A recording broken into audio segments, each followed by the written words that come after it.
Estou muito feliz de estar aqui de novo com vocês, depois da primeira quarta da semana passada, que a gente pôde começar uma conversa no nível de profundidade, de troca, como eu gosto de fazer, eu sei que vocês também.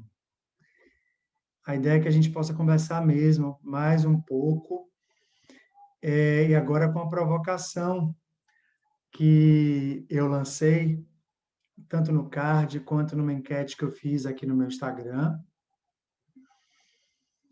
Se a teoria do apego é uma teoria que só pode ser usada por psicólogos que atendem crianças. E essa é uma questão para os profissionais, estudantes de psicologia e pessoas que estudam a teoria de modo geral, educadores, médicos psiquiatras, né, assistentes sociais, todas as pessoas que cuidam e que usam a teoria do apego, acabam trazendo essa questão. É muito comum de eu escutar, né? O quanto é que a teoria tem uma limitação apenas à infância. E a gente vai poder conversar sobre isso e o que mais aparecer aqui que derive disso nessa noite de hoje. Vejam que essa provocação, a enquete, foi curiosa, porque diferente da primeira enquete, que eu perguntei sobre apego, né? O quanto vocês conheciam apego, né? Se vocês conheciam ou não apego, e ficou bem dividida na primeira enquete, a enquete da semana passada. E essa enquete dessa semana, eu tive apenas 2% das pessoas votantes que disseram que essa é uma teoria que não é aplicada apenas para o atendimento de crianças. E eu gostei de saber que 2% acredita fortemente nisso, né? 2% das pessoas votantes. 98%, a grande maioria, acredita que não. Aí apertou lá, veja bem. E é a partir dessa enquete que a gente vai conversar hoje, porque quando a gente fala em teoria do apego, a gente está falando de uma concepção de um psiquiatra e psicanalista inglês chamado John Bowlby, que eu não falei até o nome dele na semana passada, e o Bowlby, ele se interessou no comportamento infantil. Então, como a origem da teoria vem a partir de um olhar para a infância, especialmente a primeira infância, vamos pensar a primeira infância aqui, eu vou estabelecer aqui a primeira infância como do 0 aos 2 anos, mas existe uma diversidade de autores que falam da primeira infância até pensando até os 0 a 5 anos, 6 anos, mas aqui eu vou estabelecer a primeira infância como os 2 primeiros anos da vida de um indivíduo. E como essa teoria foi idealizada, pensada a partir do vínculo inicial, ou dos vínculos e da qualidade dos vínculos iniciais, que um bebê e uma criança até os 2 anos faz com algumas figuras de cuidado que estão disponíveis para essa criança e para atender suas necessidades.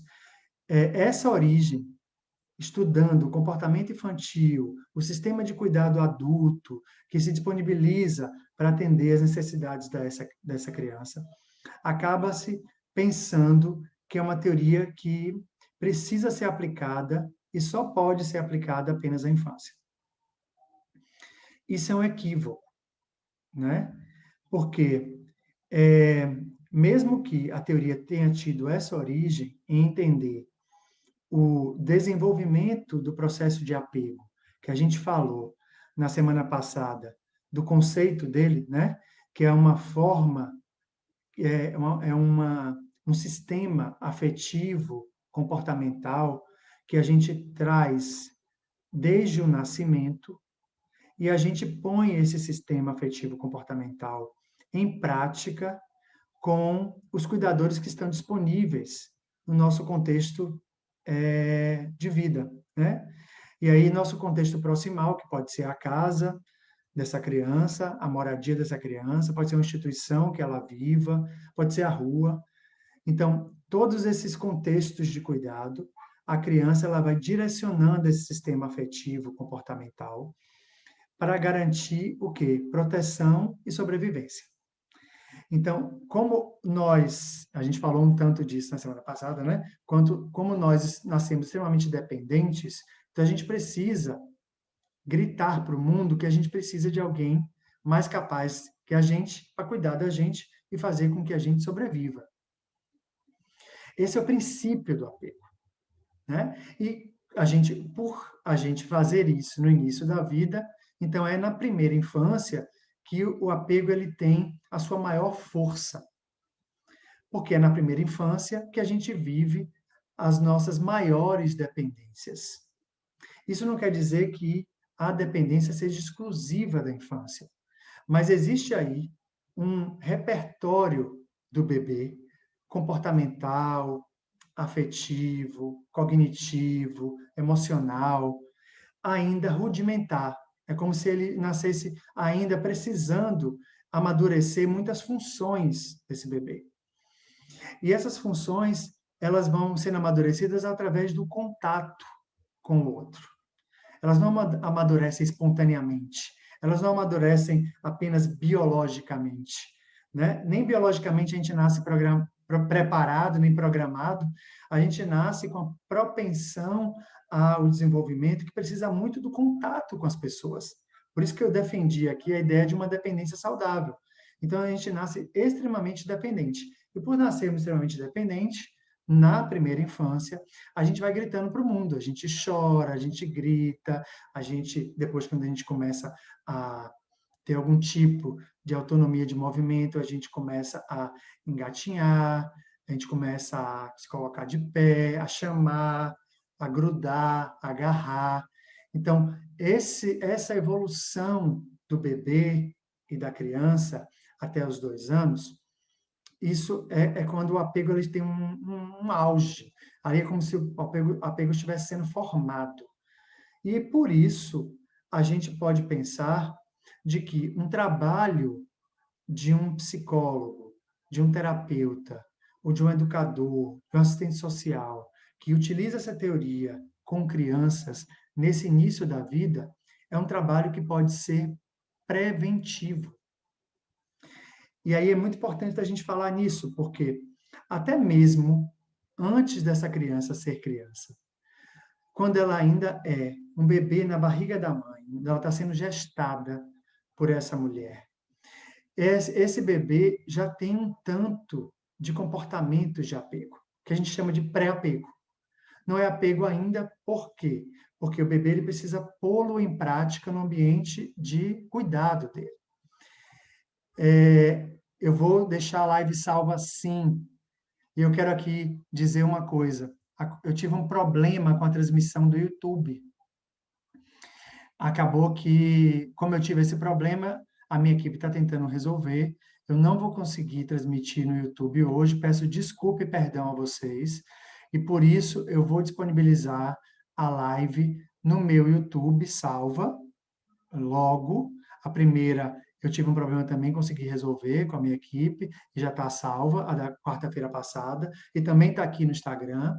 E eu vou colocar tanto essa, que a gente está gravando aqui no Instagram, também vou colocar no YouTube essa live, tá? Então vai ficar nos 2 canais aí, no meu novo canal do YouTube. Se você não está lá, vai lá, mexe, se inscreve, me acompanha lá. E vou colocar aqui também no Instagram. Mas é possível que a minha equipe só resolva isso para a próxima live da quarta-feira que vem, que está marcada, viu? Quarta-feira que vem a gente está aqui de novo, 20 horas. Tá? Então vai ficar salva sim. Então, voltando, como o processo de formação do apego, onde a criança demanda necessidades ainda de modo bastante rudimentar, a criança demanda para o mundo, ela não demanda para a mãe. Ela não escolheu ainda uma figura com a qual ela pode contar. E isso é muito importante, porque nós nascemos extremamente demandantes de cuidado.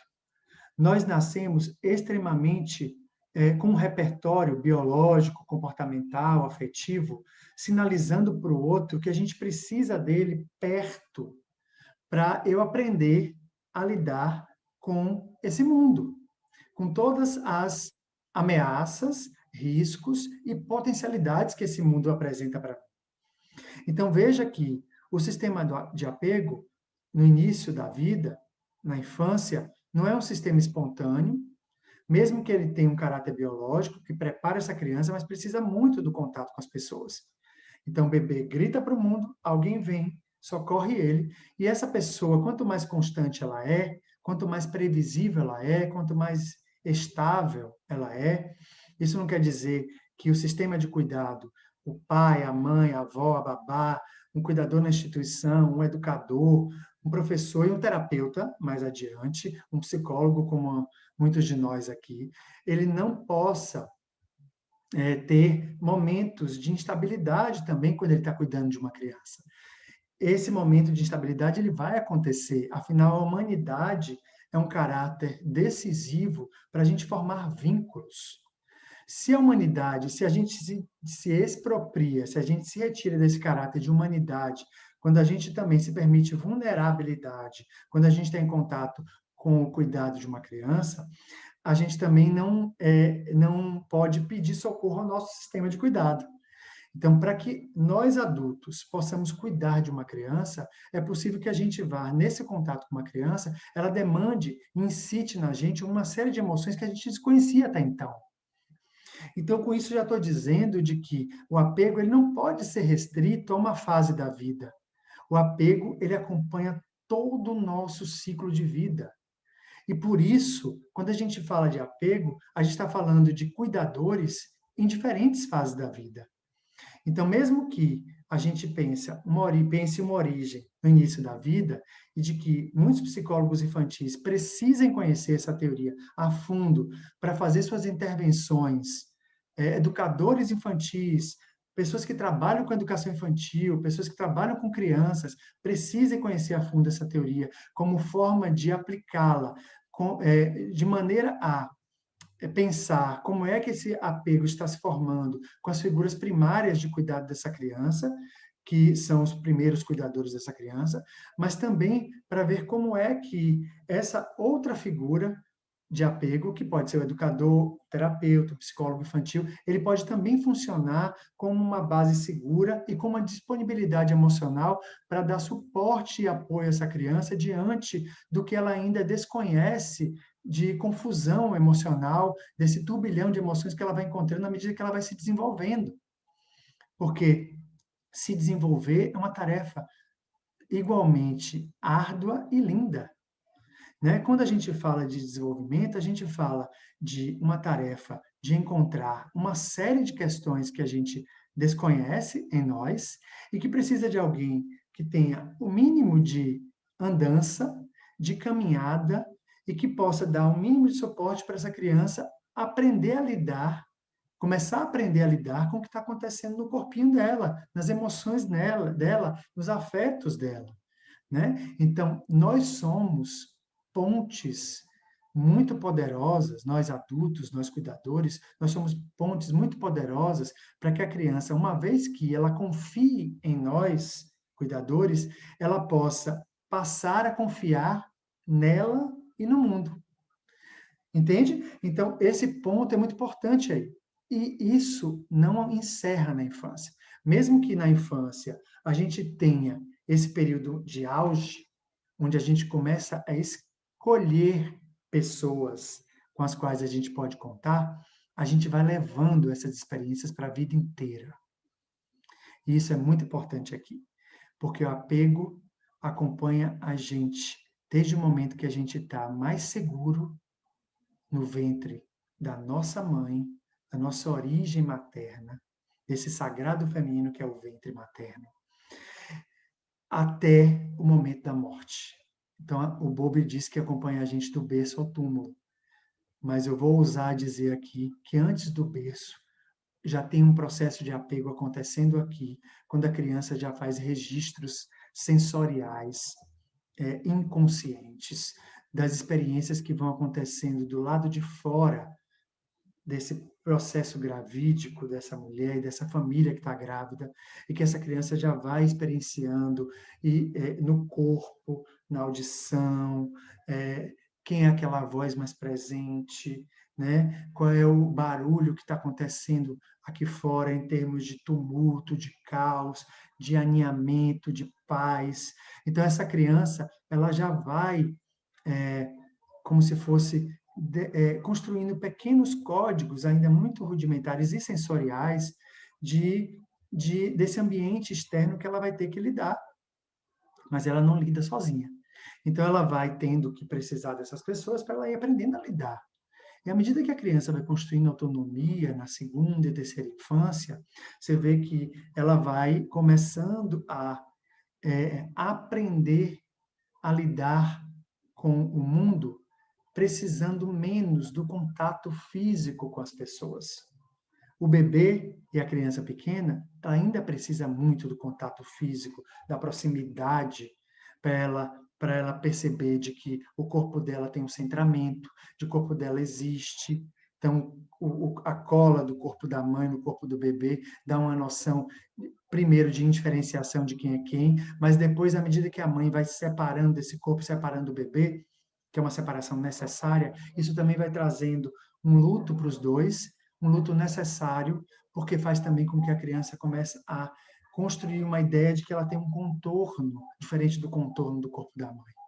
Isso não quer dizer que esse contorno ele não tenha uma área achurada, né? É como se tivesse ali risquinhos nesse contorno do corpo do bebê, porque ele vai precisar de novo, a criança vai precisar de novo do contato desse corpo, que pode ser da mãe, do pai, da avó, de alguém mais capaz, alguém mais forte, para dizer para ela, tá tudo bem, eu estou aqui, você pode confiar, você pode ficar bem, você pode ficar calma e voltar para o mundo e construir autonomia. Então, à medida que a gente vai se desenvolvendo, o apego continua com a gente. Então, tanto eu atendo casais, atendo famílias e atendo adultos. E essa é uma teoria estruturante na minha prática, atendendo adultos. E aí, lógico que as estratégias e intervenções que eu vou utilizar como psicólogo para acolher, construir vínculo, intervir nos padrões disfuncionais e que causam sofrimento a essas pessoas não são da mesma maneira utilizados por psicólogos que trabalham com crianças, psicólogos e cuidadores de crianças. Então, é lógico que à medida que a gente vai se desenvolvendo, então, entrando na adolescência, que tem especificidades muito grandes de construção de identidade, onde o adolescente ele precisa ir construindo um nível de autonomia muito maior do que a criança até os 10 anos, e esse adolescente ele vai precisando construir essa autonomia, mas ele vai escolhendo novas figuras de apego na vida. Então, ele vai construindo, por exemplo, os grupos de amigos, né? Na rua, na escola, no prédio, na comunidade, num curso, mas também com parceiros, meus primeiros parceiros amorosos. Então, na adolescência que eu começo a encontrar outras figuras de apego que a gente vai direcionando essas construções iniciais que a gente faz com nossas figuras primárias de vida. Agora, calma. Esse início, apesar de ser muito organizador e muito estruturante, como funciona como se fosse um farol, o apego no início da vida, na infância, vai funcionando como um farol. Então, ele vai apontando para o futuro e mostrando direções para nós nessa construção da autonomia. E lógico que, a depender da qualidade do que a gente viva no início, a gente pode ir encontrando pessoas muito parecidas, confirmando os meus modelos de apego, a forma como eu construí vínculos, de forma mais segura ou menos segura, no início da vida, eu vou acabando confirmando nas outras relações. E aí, quando eu digo calma, é de que, quando a gente fala de um apego no início da vida, parece um caráter determinístico, assim, de que uma vez que se forma, vai marcar a vida inteira. E não é verdade isso. Novas relações, por exemplo, na adolescência, que eu estava falando há pouco, né, podem ser suficientemente poderosas como relações secundárias, porque as primárias são as primeiras, né, que a gente forma com nossas figuras iniciais. Então, novas relações podem fazer com que a gente remodule, reconstrua esse farol. Então, uma vez que esse farol vá me guiando para caminhos de mais sofrimento, isso vai fazendo com que eu vá confirmando, provavelmente, uma indisponibilidade afetiva dos meus cuidadores, um abandono, maus tratos, uma imprevisibilidade das minhas figuras iniciais. Imprevisibilidade são as pessoas, os cuidadores que provavelmente, na hora que passam a cuidar de uma criança, ativam seus sistemas de apego também de necessidade de cuidados. É como se não tivesse um repertório mínimo para cuidar de um bebê, para cuidar de uma criança. E essas pessoas precisam de cuidado. Então, quando a gente fala de apego, a gente não pode focar só na criança que precisa de cuidado. O sistema de cuidado, o adulto também precisa de cuidado. Para cuidar, a gente precisa ser cuidado, né? Então, eu agora sou pai de Luca, a maioria daqui sabe, né? Para cuidar do meu filho, sempre foi uma tarefa que eu digo que foi uma revolução na minha vida, porque eu provavelmente, aliás, com certeza, me conectei com a minha história, com minhas figuras primárias de apego. Então, na hora que eu vou vivendo a minha experiência de paternidade com meu filho, eu convoco a minha experiência de filho dos meus pais. E eu revivo isso na carne, nas emoções, no contato com meu filho, na forma como ele me evoca diferentes emoções, um turbilhão de emoções. Então, à medida que a gente veja que o adulto também vive o sistema de apego. O que acontece é que, como eu falei na live passada, a gente vai desaprendendo a solicitar ajuda. A gente vive numa cultura de incentivo a essa autossuficiência, da gente se virar sozinho e da gente não poder, aprender a não poder contar com as pessoas, que a gente, quando chega na vida adulta, a gente vive um apego muito solitário. Por quê? Porque se espera do adulto autonomia, resolução de problemas, se espera do adulto que ele tenha escolhas muito poderosas para uma construção de sucesso, né? E aí, o que se pensar, então, quando esse adulto encontra uma vulnerabilidade extrema à medida que ele vai caminhando nessa vida, que é muito desafiadora, que é a vida adulta? O que ele faz com as emoções dele? O que ele faz com os afetos dele? Provavelmente ele vai ligar o apego dele como uma criança fazia.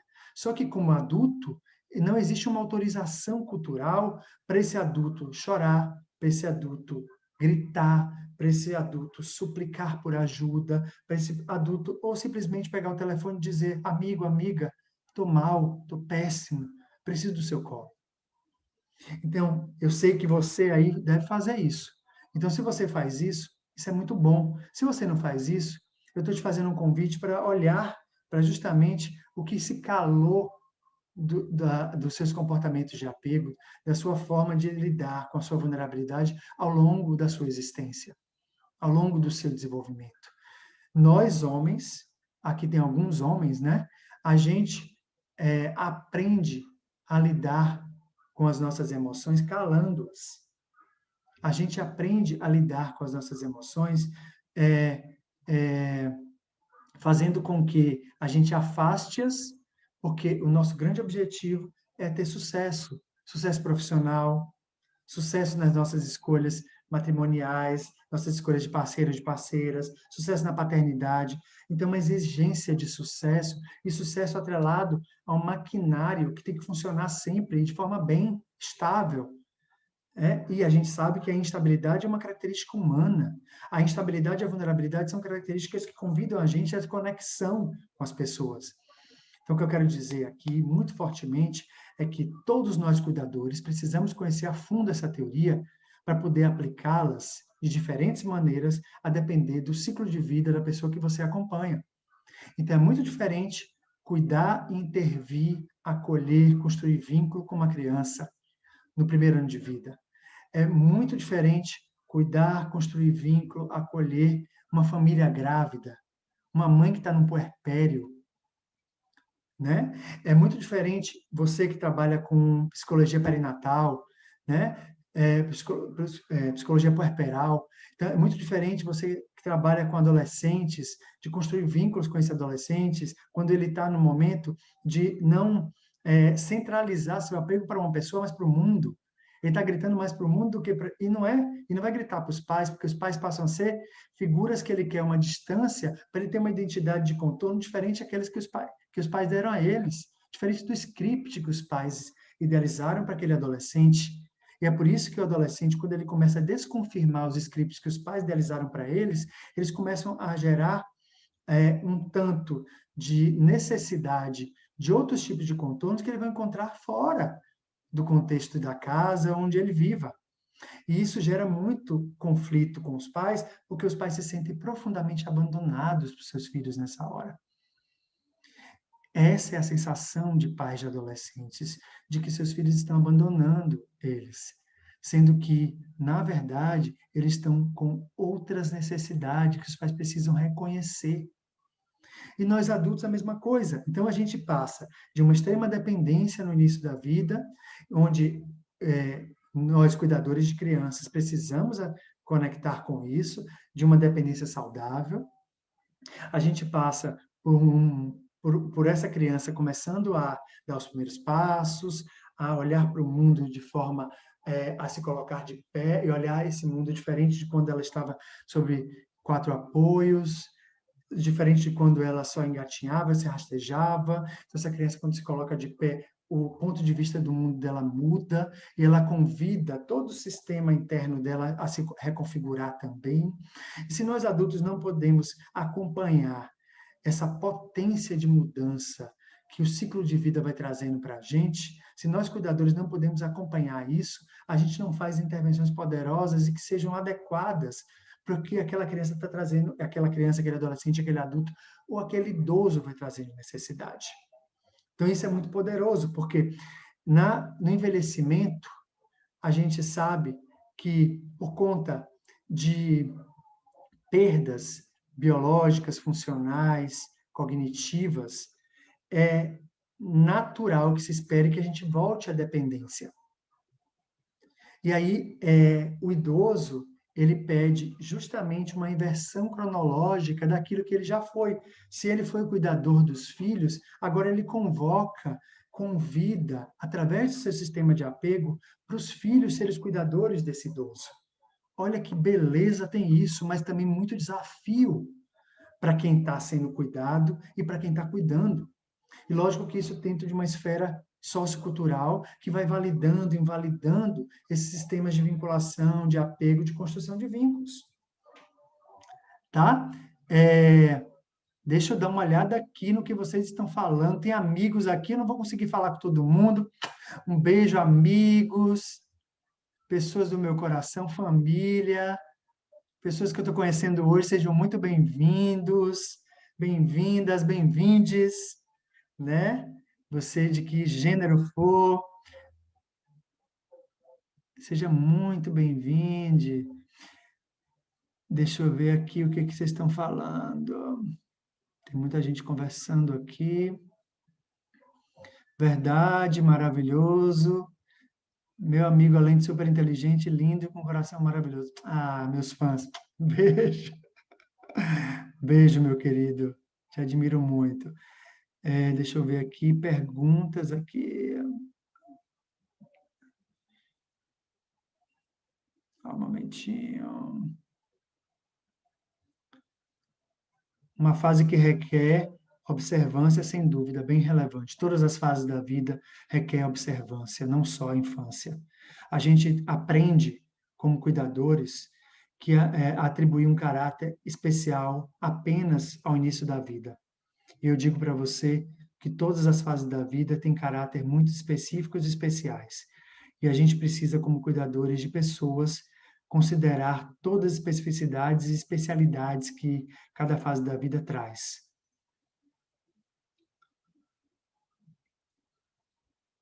Por isso, hoje, tantas pessoas sofrendo sozinhas e reprimidas. Isso é verdade, né? Não é à toa que o índice de sofrimento psíquico e a quantidade de consumo de antidepressivos, ansiolíticos, cresceu muito nesse período pandêmico. Nós nunca estivemos tão adoecidos quanto essa pandemia nos provocou. Isso é de uma dor profunda, né? Porque todos nós aqui adoecemos, não há quem de nós, assistindo essa live, que não tenha sido afetado. Porque se não foi afetado, não estava nesse planeta. Então, todos nós fomos afetados. E nós, cuidadores, fomos profundamente afetados. Eu nunca trabalhei como agora, nesses últimos anos, esse último ano e meio, nunca trabalhei. E eu tenho certeza que você, colega, está junto comigo aí, dando a mão. Né? Você, cuidador, né, de pessoas. A gente nunca trabalhou tanto e a gente está exausto, a gente está estafado, a gente está com o nosso sofrimento psíquico também. Por isso que a gente precisa de cuidado, a gente precisa ligar todos os nossos sistemas de apego para a gente pedir colo, para a gente ser cuidado, para a gente cuidar das pessoas. E é isso que eu chamo de dependência saudável. Isso não tem nada de fragilidade. O cavaleiro dentro da armadura que aprende que a armadura é a sua grande fortaleza. Quando a gente entende que as nossas emoções, os nossos afetos e as nossas vulnerabilidades são as nossas grandes fortalezas, a gente começa a trazer humanidade para a nossa vida e convocar a humanidade para a nossa vida. Aline, amada, Ave Maria, essa live eu voltei no tempo das aulas. Tem um monte de ex-aluno aqui. Cristiane, minha parceira amada, essa fala é perfeita, Chalub. Se o comportamento de apego é ativado diante da angústia, como fica o adulto que se cala por conta da falácia da autossuficiência? Isso, Cris, é isso.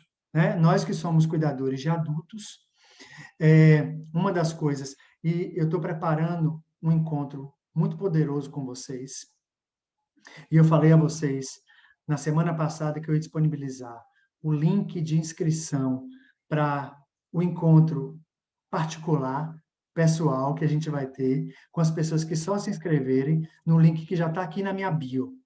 Então, se você quiser, já clica lá na bio, você vai preencher um formulário para se inscrever nesse encontro do dia 19 de agosto.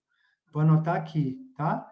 19 de agosto vai ser o nosso webinar,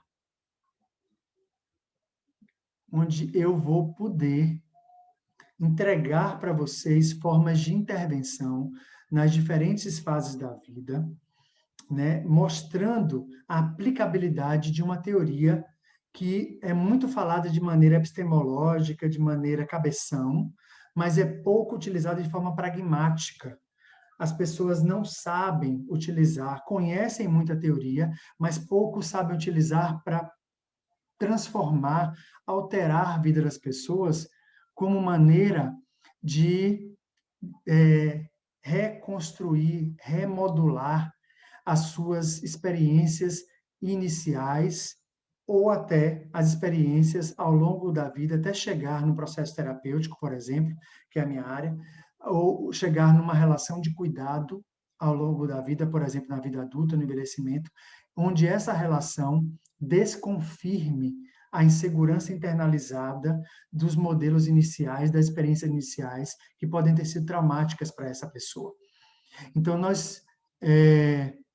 nós precisamos ser fontes de segurança e disponibilidade emocional para o que o outro sente, legitimando a verdade do outro, mas não só a verdade racional, não só o que pensa, mas especialmente o que aquela pessoa sente e que não sabe dar nome, não sabe modular, não sabe o que fazer com aquilo. E diante desse momento que a gente está vivendo, encontrando uma série de emoções, eu tenho escutado muitas pessoas que chegam adoecidas para mim e dizem: é um turbilhão de coisas que eu estou vivendo, eu não sei nomear nada. Eu não tive inteligência emocional ao longo da minha vida, eu não aprendi a lidar com o que eu sentia. Aprender a lidar com o que a gente sente é apego, né? Então, adultos acabam vivendo experiências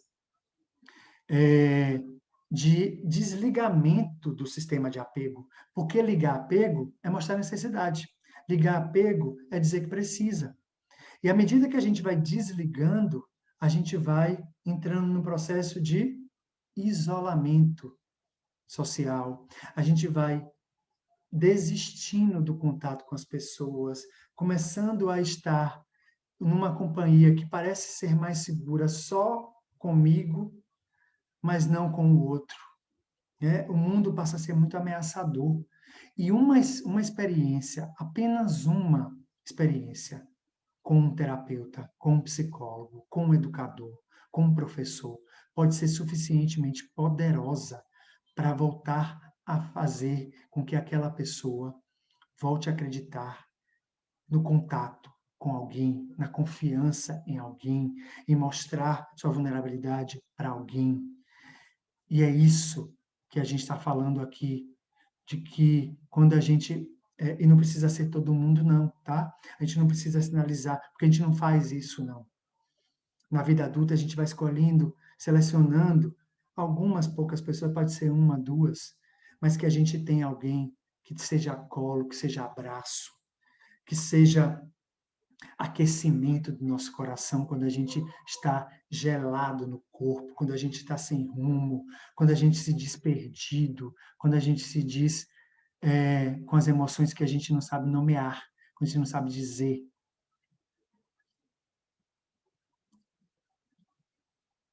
Isa, amada, deixa eu ver aqui o que vocês estão falando. Então, anota aí, dia 19/8, vai ser um encontro muito poderoso, onde só as pessoas que se inscreverem no link da bio, que já está lá, vão poder ter acesso a uma aula ao vivo comigo. Vai ser uma quinta-feira à noite, tá? Vou definir o horário ainda e digo já para vocês. Mas você já se inscreve, provavelmente esse é o horário das 20 horas. E a gente vai poder conversar e pensar em estratégias de intervenção nas diferentes fases da vida. Então, você vai sair do conhecer para o aplicar. É isso que eu quero trazer para vocês. Porque a minha missão aqui não é só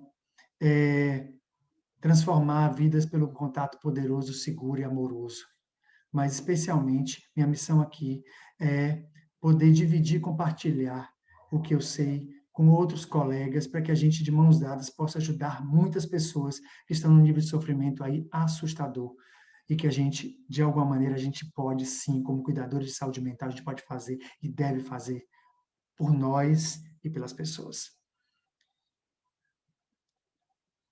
Eu já quero, Dani, amada, eu já quero ser assim que ele lançar um curso novo. Eita, vamos lá. Tá vindo. Suzy Francine, sou beneficiária da Promédica. Simplesmente não se encontra mais psicólogos disponíveis, todos sobrecarregados. E tem muitos à disposição, porém sem conseguir atender a demanda. Exatamente, exatamente. Eu quero abraçar aqui o profissional de plano de saúde, que atende plano de saúde, porque esse está numa exaustão nível hard.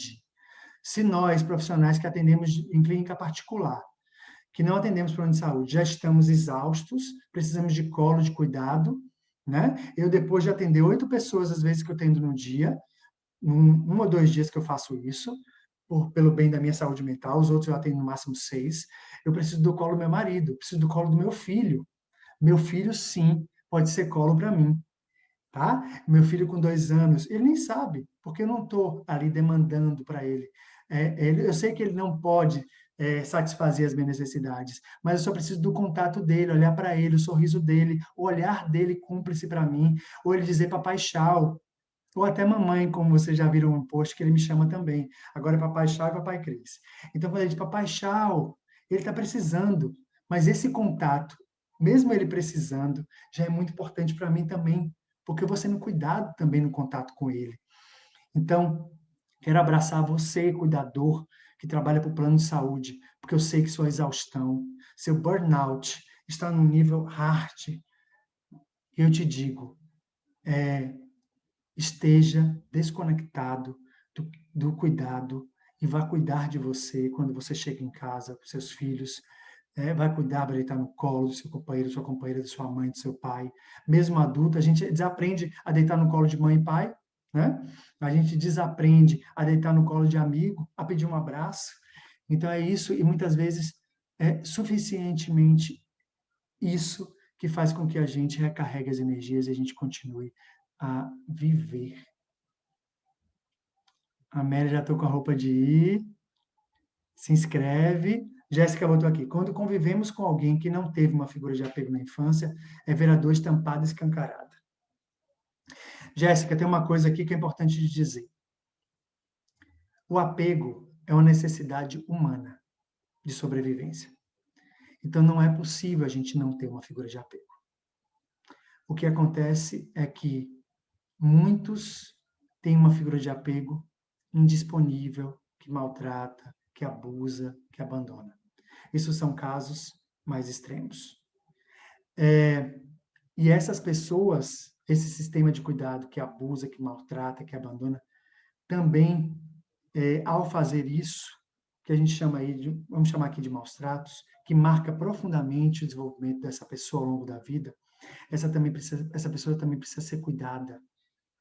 Porque uma pessoa que abandona, ela está sinalizando o quanto ela precisa de ser cuidada também. Tá? Então, a gente deve ter muito cuidado de quando a gente olha para o sistema de cuidado, que não é cuidado. Porque sistema de cuidado que não é cuidado, que não foi cuidado, né? Porque uma figura de apego que abandona, provavelmente ela teve uma história muito difícil na sua família de origem. E a maternidade e a paternidade está ali. Então, o apego é uma necessidade humana e a gente vai se vincular. Então, não é possível não ter, a gente vai ter. Mas a qualidade disso pode ser muito disfuncional ao longo da nossa vida. O mundo do pai, César querido, vejo muitas pessoas relacionarem apego a mimar, ou ser permissivo com o outro. Como chega para você essa ideia, querido? Quando a gente fala de apego, nada tem a ver com mimar. Criar uma pessoa com apego é atender às suas necessidades. Criar uma pessoa com apego é atender qualquer choro de uma pessoa, de uma criança, sendo esse choro legítimo de algo que aquela criança está vivendo com uma grande súplica e diante de uma ameaça que ela encontrou no mundo, ou nela mesma. Né? Então, a gente não deve invalidar e deslegitimar nenhum tipo de choro da criança, mesmo aquele choro que se chama de birra, porque um choro de birra também sinaliza uma necessidade. Né? Então, o choro de birra ele deve ser reconhecido para que a criança perceba do que aquele choro diz, daquilo que ela está sentindo, e que provavelmente você vai funcionar como um recurso seguro para que a criança não precise utilizar mais disso em outro momento, porque ela já vai ter o mínimo de confiança de que alguém pode estar ali para ela se acalmar e ela poder lidar com aquela grande frustração. Então, uma criança é importante frustrar-se?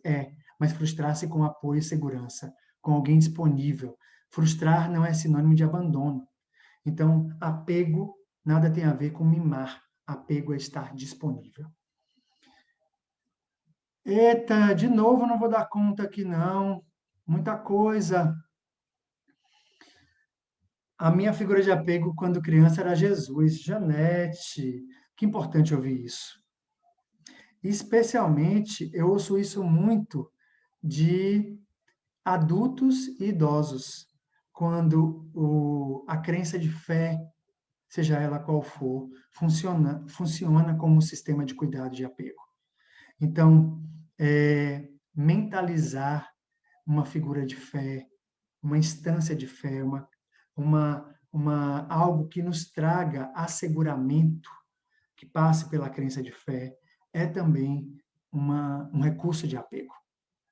Muito importante falar disso, viu? E é curioso falar da criança, porque a criança ela aprende essas crenças de fé com o seu sistema de cuidado também. Ela vai sendo o acesso vai sendo disponibilizado pelo sistema de cuidado e ela vai construindo as suas experiências com a espiritualidade, seja ela qual for. Né? E isso também vai funcionando como um recurso interno ao longo da vida que ela possa recorrer diante de ameaças de dificuldades. Eita, que a gente está chegando ao final da live. Passa muito rápido. Quando eu vejo, já passou. Então, olha bem, a gente está chegando ao final do nosso segundo encontro. Já quero que vocês programem aí os 2 próximos encontros da gente. O primeiro é da próxima quarta, tá? De novo às 20 horas. O tema está aí no forno. Durante a semana aqui, no Instagram eu vou divulgar, tá? E não esquece de clicar no link da minha bio, aqui do meu Instagram, e se inscrever no evento que vai acontecer no dia 19 de agosto. Tá? Obrigado demais a cada uma de vocês que esteve aqui. Espero que o nosso papo tenha sido legal, que tenha ajudado vocês de alguma maneira. E todos os cuidadores que estão aqui, voltem a pedir colo para as pessoas com as quais você pode contar. Mesmo que você não acredite que possa contar, existe alguém ali disponível para uma conversa, um papo, ou um colo, ou um abraço seguro em tempos de pandemia. Porque é assim que a gente vai cuidar em qualquer fase da vida, de qualquer sistema de pessoas que estão em sofrimento, que está em sofrimento, que pede ajuda a nós, tá? Obrigado demais pela presença de vocês, obrigado às quase 50 pessoas que deram aqui na live, e eu espero vocês na próxima live, tá? E no evento do dia 19 de agosto, exclusivíssimo. Um beijo, até semana que vem. Obrigado. Tchau.